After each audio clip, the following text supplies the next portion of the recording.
Okay, so I've done something bad again. No, I've not bought another motorbike. I haven't bought another one, don't worry. But this bike behind me needs to be finished. I've got 2 weeks to finish it. And I've dropped the fuel tank.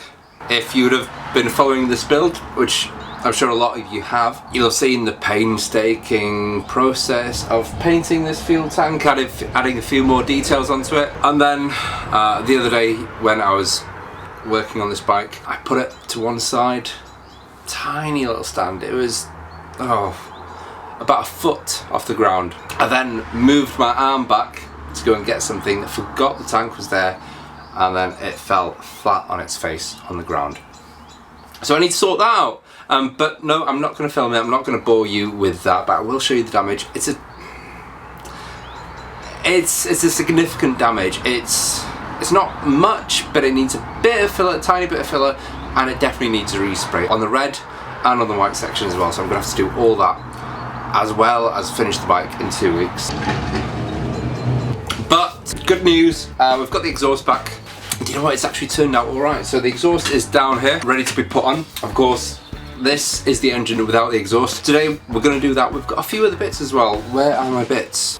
So we have cables, bags and bags of nuts and bolts. We have springs, turn signals, LED turn signals. Oh, more washers, rear brake light turn signals, filters, oil filters, and as well I have the jets as well. I'm not going to be doing jets today for the carbs, but I have got the jets. I do need to clean the carbs, so I can imagine that Friday's video will be me putting cleaning the carbs, putting the jets in, and putting these sweet Canon pods that I have actually sort of measured size on this. It looks amazing.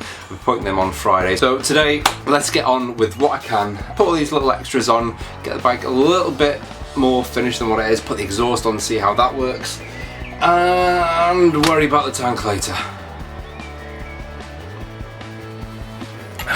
Why did I drop it? So just to show you quickly here, yeah, the tank is pretty dirty at the moment, but this is the damage I have. That there, that's not too bad. I've got a tiny little chip there, that there. That will probably, I don't think it'll sand out. I think it does need a little bit of a tiny filler there. But this is my main worry. This bit here, you can just about see that. In fact, you can see it where the light goes there. That is a dent.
Right, so we've got the back end sorted now on this. These shocks are now securely in place, and we've got these neat little caps as well, just to finish it off. So you're not actually seeing the bolt end, you're just seeing a neat little finisher where it should be.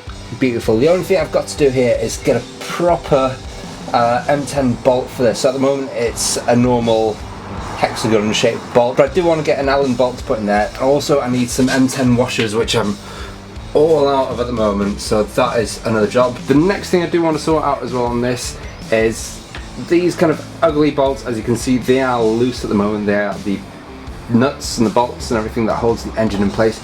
I do need to replace these with some new shiny silver ones, and also same with that, I need to put a nut and a washer, a shiny one on that, so that's why I've kind of left them as they are at the moment. Same at the front, you might have seen some kind of rusty ones there. They need to be changed as well. So moving on to this now, the next job I've got is put a new oil filter in. There's no oil in the engine, so I've got no danger of having to drain it or anything. There's one in this box here. I know, it looks nice, but no one's gonna actually see it, are they? But heck, it's going in.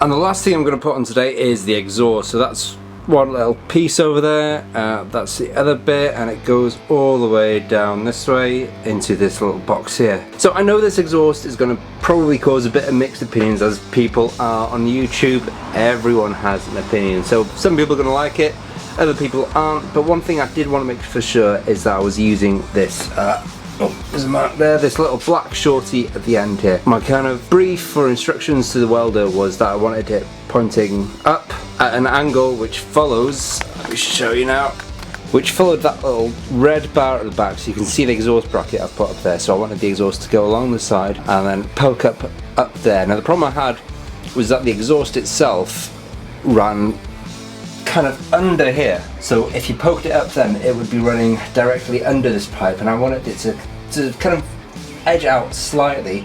Two reasons. So first of all, it would actually clamp onto that there, and secondly, so my exhaust isn't actually blowing straight onto these shocks. I wanted it to miss it. I mean, I don't think it's going to cause too much issues, but I just wanted to eliminate that little problem there. So what the fabricator gave me really is this little strange angular jump that happens here. So you can see that it kind of comes out and then goes back in to compensate for that extra bit that comes out, but then visually when it's on the bike it does actually make sense. So let's put it on and see how it works.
Right, so we have the new exhaust kind of in place at the moment, but I haven't actually fitted it properly yet.